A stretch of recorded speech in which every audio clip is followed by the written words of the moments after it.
Chers amis, vous êtes toujours encore et toujours sur la matinale Tocsin. Ce matin, on vous remercie d'être là. N'oubliez pas de partager, de liker, c'est très important. Et commentez, bien entendu, sous la vidéo. Et partagez-la un maximum. Et ce matin, chers amis, on va voir l'ami, le confrère Frédéric Aiguille. Salut Fred, comment tu vas? Salut Nico, écoute, ça va très bien, merci. Bon, mais une nouvelle fois, cher ami, t'es resté sur le trottoir devant l'Élysée hier, hein, t'as fait une vidéo, avant-hier, pardon, tu as fait une vidéo et tu voulais poser une question. Qu'est-ce qui s'est passé? On s'était dit, ça y est, Fred va revenir à l'Élysée, il va pouvoir être le poil à gratter de la petite salle. Et puis non, et ben finalement, tu devais y aller. En fait, non, pas du tout, quoi. Écoute, c'est toujours un peu la même histoire. Officiellement, je sais pas Ouais. pourquoi en fait. Dans l'absolu, si tu veux, moi ça se passait très bien. J'ai eu des contacts avec les assistants de l'Élysée. Je les ai eus au téléphone quelques minutes auparavant, enfin juste Ouais. avant. Les accréditations se font une heure avant, grosso modo, la conférence de presse. Et donc j'ai les mecs au téléphone qui me disent, écoutez, oui, pas de souci. Tout va bien se passer. Envoyez-nous votre carte de presse et vous allez pouvoir y assister. Et 10 minutes après cette conversation, donc avec un assistant de l'Élysée, je reçois un mail pour me dire que, en fait, non, finalement, je n'avais pas le droit. Mail qui évidemment ne motive pas les raisons de ce refus, comme toujours. Ouais. Et où après, moi, j'essaie de savoir pourquoi on me refuse, si tu veux, parce qu'il n'y a pas de, il y a pas de raison officielle. Moi, je suis journaliste professionnel, je suis là pour faire mon travail. Il n'y a pas de, il y a pas de problème, quoi, si tu veux, dans l'absolu. Et donc, non seulement on ne me motive pas ce refus-là, mais après, Ouais. ensuite, en fait, on me ghoste, si tu veux, totalement. C'est-à-dire que c'est impossible de discuter avec quelqu'un. On me renvoie, chacun se renvoie là-bas. On me dit, ah oui, mais non, mais c'est pas nous. Et puis, demande à quelqu'un, puis envoyer un mail. Et puis, on me répond plus au téléphone, tout simplement. Ouais. Ouais. Donc voilà, c'est assez facile pour eux. Ce que je peux te dire, c'est que je sais, parce que je discute évidemment avec d'autres gens qui participent Ouais. à ces conférences de presse, avec d'autres journalistes, je sais très bien qu'il y avait de la place, si tu veux. Donc c'est pas une question de place. Donc quel est Ouais. le problème en fait? Ouais. Pourquoi est-ce que je peux pas y aller, quoi? Ouais. C'est marrant parce qu'ils ont toujours ce courage en bandoulière qui leur permet pas de te dire clairement, Aiguille, on veut pas de toi. Tu vas encore nous poser des questions et probablement tu vas mettre en difficulté, comme ça avait été le cas. On se rappelle tous, chers amis, de la séquence de Fred, notamment face à l'inénarrable Priscatevno. C'était une catastrophe cette histoire. Puis là, on a quand même Sophie Primas ou Prima, pardon, je ne veux pas écorcher son nom, mais tout de même, il y a quand même un répondant tout à fait relatif. Et c'est dommage. Enfin, c'est dommage. C'est plus que dommage. C'est cette façon de ne pas te dire clairement, on ne veut pas de toi, parce que c'est un peu ce qui est dit sans te le dire, hein, Fred. Peut-être que je Bah, m'avance et que je exagère un peu, peut-être, non? non, pas du tout. Mais si tu veux, c'est encore plus rigolo, je pense, par rapport à cette séquence-là, parce que Ouais. là, en fait, on était venu. Il y avait notamment Madame Chapaz. Alors, je sais pas si elle était, vu que j'y étais pas, j'ai pas Oui. pu voir, mais Clara normalement, Chapaz, la ministre déléguée déléguée au à numérique. l'intelligence artificielle, entre autres. Voilà. Voilà, c'est ça. Et donc, on était censé discuter évidemment de X et de la Bah censure de X, parce oui. que leur objectif aujourd'hui, c'est de censurer X. Et donc, tu te doutes bien que moi, j'avais beaucoup de questions à ce sujet-là. Et donc, c'est quelque chose c'est un peu fantastique. C'est-à-dire que ils sont jamais mis, nos dirigeants, nos gouvernants sont jamais mis en danger sur ces questions-là. C'est-à-dire qu'on va jamais chercher le fond du problème. Les journalistes vont jamais leur poser les vraies questions sur ces sujets-là. Et donc moi, évidemment, je viens pour faire ça, et du coup, j'ai pas le droit. C'est-à-dire que on va parler de censure de X, mais les gens qui veulent parler véritablement de ces sujets-là sont aussi censurés. Donc, Mm. la boucle est bouclée, quoi, si tu veux. Ouais. Pourtant, tu avais quelques espoirs. Tu me disais qu'il y avait une nouvelle équipe, notamment au service de presse. Et tu disais, bon, peut-être qu'on va remettre les compteurs à zéro et que je vais pouvoir enfin pénétrer. À savoir aussi, chers amis, que la presse sous Emmanuel Macron a été mise au banc. C'est-à-dire qu'il y avait une salle de presse directement dans l'Élysée qui a été rétrogradée. Enfin bon, et les déplacements, notamment d'Emmanuel Macron, sont très encadrés. Et c'est le cas d'ailleurs à Montréal il y a quelques semaines de ça, où des journalistes ont été empêchés, qui ont fait le déplacement présidentiel avec Emmanuel Macron à Montréal. Et lors d'une prise à partie sur le conflit israélo-palestinien, des journalistes ont été mis de côté par le service d'ordre de l'Élysée pour ne pas poser ou ne pas filmer la séquence entre Emmanuel Macron et des manifestants. On voit quand même que la situation n'a pas du tout changé, Fred, hein, même surtout pour toi d'ailleurs, hein, pour le coup. Non, oui, enfin, la situation ne change pas. Enfin, on voit bien les relations qu'ont aujourd'hui le pouvoir avec la presse, elles sont déplorables. Mais ce qui est terrible dans cette histoire, si tu veux, c'est qu'il n'y ait pas que la presse elle-même, justement, ne se pose pas des questions à ce sujet-là. Parce que là, il y a une vraie question de la liberté de la presse. Alors, encore une fois, on va pas refaire l'histoire, mais enfin, Ouais, on ouais. peut, on peut toujours parler de la censure de RT, etc. On continue sur ce même chemin, si tu veux. On continue, on va pas s'arrêter. Et si on les laisse faire, ils vont pas s'arrêter. C'est-à-dire qu'on voit bien le Ouais. chemin qu'ils sont empruntés et bah, ils vont continuer, ils vont continuer, ils vont continuer. Donc c'est pour ça que moi, même si j'ai des espoirs qui sont aujourd'hui de plus en plus infimes de pouvoir participer Ouais. à ces trucs-là, je vais continuer à insister parce que moi, j'accepte pas en fait de vivre dans ce monde-là. J'accepte pas d'avoir, enfin on me vend mon pays comme étant une démocratie. Bah écoutez, Ouais. je veux jouer le jeu démocratique. Hein. Moi, je suis journaliste professionnel. Je veux aller Mm. poser des questions à nos dirigeants. Visiblement, ces questions intéressent les Français parce que c'est ça qui est important aussi, si tu veux. C'est que les questions que j'amène, les gens se les posent en fait. Les gens Ouais. se les posent. Les gens voudraient bien que nos dirigeants, qui sont censés être nos représentants, y répondent. C'est la démocratie, c'est ça en fait normalement. C'est-à-dire que ils sont censés travailler pour nous ces gens-là. Ouais, ouais. Donc faut qu'on remette à plat ce rapport de force en fait, qui aujourd'hui Mm. est complètement, enfin voilà, ils se prennent pour je sais pas qui, et bah, il faut les remettre sur terre, faut les ramener sur terre. Donc Mm. bah, moi je vais continuer à essayer de faire ce travail-là. Mm. Parce que voilà, là, si on vient sur le sujet, en l'occurrence, que je voulais aborder, si tu Oui, veux, on va parler de la question que tu voulais poser parce qu'elle est importante, cette question, d'ailleurs. Hein. Mm. alors, il y a plusieurs points, si tu veux, Ouais. mais donc on a nos dirigeants qui sont aujourd'hui en train de vouloir ouvertement censurer X. Mm. Pourquoi est-ce qu'ils sont en train de vouloir censurer X? Ils sont pas en train de vouloir censurer X pour protéger la démocratie. Ils sont en train de vouloir censurer X parce que justement, ils ne peuvent plus faire ce qu'ils voulaient faire avant. Parce que c'est ça Mm. qui est fantastique, si tu veux. Ils sont en train de t'expliquer que les réseaux Mm. sociaux sont un danger pour la démocratie, mais et que donc il faut les censurer, il faut etc etc. Mais dans le même temps, ce que nous a appris Mark Zuckerberg, que désormais nous savons de façon très Mm. officielle, c'est que justement le gouvernement se servait de ces réseaux sociaux-là pour faire de l'ingérence et Ouais. pour être un danger pour la démocratie. Avec on le voit avec l'affaire Hunter Biden, le Covid, etc. Donc il faut remettre les choses à leur place là-dessus.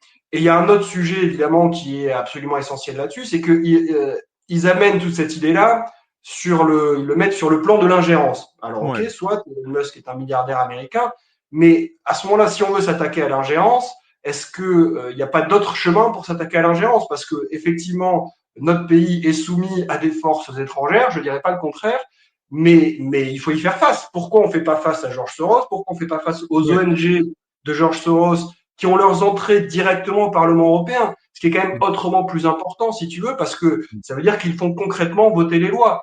George Soros, c'est l'Open Society, Mm. a un document dans lequel il répertorie tous les eurodéputés qui lui sont favorables Ouais. et qui donc vont voter les lois que veut lui. Et lui, c'est un milliardaire américano-hongrois. Donc là, il y a une ingérence manifeste dont personne ne parle, si tu veux. Mm. Et on peut parler aussi des programmes, des organismes financés par les États étrangers. Alors moi, je voulais soulever notamment la question des Young Leaders de Ouais. la French American Foundation, qui forment les élites dirigeantes du pays et dont évidemment notre cher ministre des Affaires étrangères Jean-Noël Barrot, qui est Mm. issu de ce programme des Young Leaders, ou même Emmanuel Macron lui-même, si tu veux. Et ça, est-ce qu'il n'y a pas là des questions à se poser sur l'ingérence? Est-ce que Mm. aujourd'hui on a un vent de panique sur l'ingérence sur Elon Musk, mais est-ce que la seule solution pour lutter contre les ingérences aujourd'hui, c'est de Mm. censurer Twitter? Euh, Mm. vous nous prenez pour des idiots ou pas en fait? C'est ça. Enfin, si tu veux, Ouais. c'est ça la question, quoi. Ouais, ouais, c'est la question effectivement des ingérences parce que tout le monde, là, une partie de la classe politique, notamment l'Élysée, hein, Thierry Breton en tête, Jean-Noël Barrot et consorts, là, toute la petite clique, est en train de vouloir mettre de la pression sur X. Je pense qu'on recevra tout à l'heure dans le grand entretien Souleymane Despot qui va nous en parler. Vous allez voir, Souleymane Despot, il a une vision très intéressante à ce sujet. Je vous invite d'ailleurs à rester jusqu'à la fin et bien sûr à partager cette émission et partager cette réaction de notre confrère et ami Fred Egui sur ça. Finalement, on se rend compte que ces questions-là, ils veulent pas qu'on les pose. Et comme tu le dis, ce que tu dis est très intéressant. C'est-à-dire qu'ils ne sont pas mis à mal sur les plateaux télé. Ils ne sont pas mis à mal dans les matinales radio. On ne leur pose jamais cette question, effectivement. Tu parles de George Soros. Parlons aussi d'Alex Soros, son fils et héritier, qui vient assez régulièrement à l'Élysée. Il n'y a qu'à voir son compte Instagram parce que ces gens sont pas malins. En fait, ils s'en foutent. Ils postent il faut aller voir le compte Instagram d'Alex Soros. Quand il va à l'Élysée, il se prend en photo. Donc, et là-dessus, on ne peut pas y répondre. Et on est élu de ça. Et les journalistes présents, je suis désolé pour eux, mais ces questions-là, ils les posent pas aussi, manifestement. Donc, pour rentrer à l'Élysée, faut poser des questions bateau qui n'engagent personne finalement. On parle jamais des vrais sujets, quoi, en fait. On parle jamais des vrais sujets. Et donc, il y avait madame aussi Chapaz, si je n'écorche pas. Clara Chapaz, qui d'ailleurs était formée à Harvard, il faut le savoir aussi, Clara Chapaz. Voilà, qui a travaillé dans une grosse start-up. Il faut aller voir son pédigré à Clara Chapaz aussi. Et qui fait des déclarations, donc qui est mené qui est là en mission pour donc amener la censure de X. Et qui dit oui voilà il faut qu'on sorte les fausses informations. Alors elle a dit fausse opinion mais c'est un lapsus. Les fausses informations de X. Alors très bien, et là c'est pareil, on peut relever qu'Emmanuel Macron est un grand pourvoyeur de fausses informations sur X. Quand Emmanuel Macron déclare devant les ambassadeurs que il y a eu ingérence et manipulation électorale clairement attribuée, je le cite, clairement attribuée à la Russie en Roumanie. Là, on est dans le cas flagrant d'une fausse information, parce que c'est pas vrai, il n'y a aucun fait, aucune preuve qui vient étayer cette affirmation-là. Même la Cour suprême, Fred, même la Cour suprême de Roumanie l'a dit, ils n'ont pas pu prouver l'ingérence russe sur TikTok, pour être tout à fait précis. Exactement, et il faut voir le danger d'une telle fausse information. C'est-à-dire qu'une telle fausse information, c'est beaucoup plus dangereux que de dire, si tu veux, la Terre est plate ou je ne sais quoi. Et là, concrètement, on annule une élection présidentielle et on pose les bases pour en annuler plein d'autres. C'est-à-dire que tout le monde est en train de dire, le président allemand en premier lieu, dire attention, nous on va surveiller du coup, comme en Roumanie on a vu ce qui s'est passé, on va surveiller ce qui se passe en Allemagne. Et donc, c'est une menace claire, si tu veux, sur la démocratie, sur l'état de droit. Donc là, il faut que tout le monde se réveille là-dessus. Et les journalistes se réveillent là-dessus, ils se disent un peu, attendez, est-ce qu'il n'y a pas un danger là? Est-ce qu'ils ne sont pas en train de complètement dériver, ces gens-là? Et il y a deux choses, je voudrais qu'on termine là-dessus. Et merci Fred d'être là ce matin avec nous sur Tocsin, bien entendu. On rappelle pour ceux qui viennent d'arriver, tu as été refusé de l'entrée de la conférence de presse suite au Conseil des ministres il y a 2 jours. Et donc tu as posé ta question sur X, notamment au gouvernement, sur les ingérences. Et donc on te reçoit ce matin pour avoir ta réaction et ton sentiment. Finalement, j'ai quand même l'impression que sur les journalistes, il y a les journalistes, les valets, les journalistes de cours, les grands journalistes, certains quand même sont nombreux. Et puis il y a ceux aussi, il faut le dire, qui sont dans les rédactions et qui ont peur de perdre leur boulot et peut-être de ne se faire être dans une grande rédaction, pas être un journaliste de premier plan. On te colle à aller poser des questions à la conférence de presse à la sortie du Conseil des ministres. Si tu t'amuses à poser une question divergente ou dissonante, tu vas être mis de côté et tu risques peut-être d'être au moins placardisé dans ton média. Donc il y a cette peur aussi manifestement, parce que tous les journalistes, sachez que la plupart sont pigistes ou sont payés, ne sont pas connus et essayent de faire bouillir la marmite aussi. Voilà, concrètement. Alors, tout à fait, bien sûr. Mais maintenant, moi, mon point de vue sur cette question-là, si tu veux, c'est la charte unique. C'est-à-dire que c'est pourquoi on fait ce métier-là. À un moment donné, moi, si je fais ce métier-là, et aujourd'hui, il faut que les gens comprennent. Moi, concrètement, ça me coûte de l'argent de faire mon métier. C'est-à-dire que j'ai été viré de mon aller à Paris, ça me coûte de l'argent, tout simplement. C'est zéro gain pour les frais de déplacement, etc. Mais à un moment donné, si je fais ce métier-là, c'est parce que j'ai envie d'aller au fond des choses et j'ai envie de rechercher, en tout cas, c'est certainement pas moi qui l'ai, mais de rechercher la vérité, d'être au plus proche de ce qui se passe. Donc, je compatis avec la situation de ces gens-là, si tu veux, mais pour moi, il y a un moment, il faut que chacun se regarde en face. Pourquoi on fait ce métier-là, en fait? Je partage entièrement ton avis. On comprend la précarité économique, mais au vu de la situation du pays, de l'effondrement démocratique que nous subissons, je pense qu'il est nécessaire dans tous les corps de métier, qui sont peu ou prou sont là aussi pour tenir une démocratie ou du moins faire vivre ce pays normalement. Oui, il y a des questions à se poser et je pense qu'on est journaliste, la Charte de Munich, du moins la déontologie simple du journaliste devrait à un moment donné, pour certains, revenir à la surface pour faire un véritable cas de conscience là-dessus. Dernière question, cher Fred, tu vas y retourner, j'imagine, je te connais, t'es pugnace, tu vas y retourner à l'Élysée. Tu vas essayer d'avoir des réponses, j'imagine déjà, non? D'ailleurs, on leur demande à l'Élysée officiellement s'ils ont des réponses. Alors, c'est ça qui est intéressant. Pour avoir des réponses, c'est là encore une fois où je pense que c'est un travail collectif, si tu veux. C'est-à-dire que ça va être aux gens maintenant de faire pression, justement sur les réseaux sociaux qui veulent censurer. S'ils veulent des réponses à ces questions-là, ben écoutez, interpeller, repartager tout ce contenu et interpeller vos dirigeants et dites-leur, ben écoutez, à un moment donné, répondez-nous à ça. Et si évidemment ces questions-là portent de plus en plus sur les réseaux, au bout d'un moment, ça va devenir inévitable pour eux d'y prêter attention. Sinon, ça va commencer à devenir délicat, quoi. Donc oui, j'y retournerai. Alors après, quand, écoute, je sais pas, il faudra voir le meilleur moment. Mais oui, non, je vais pas lâcher. Enfin, moi, encore une fois, hein, tant que je peux me battre, je me battrai, quoi.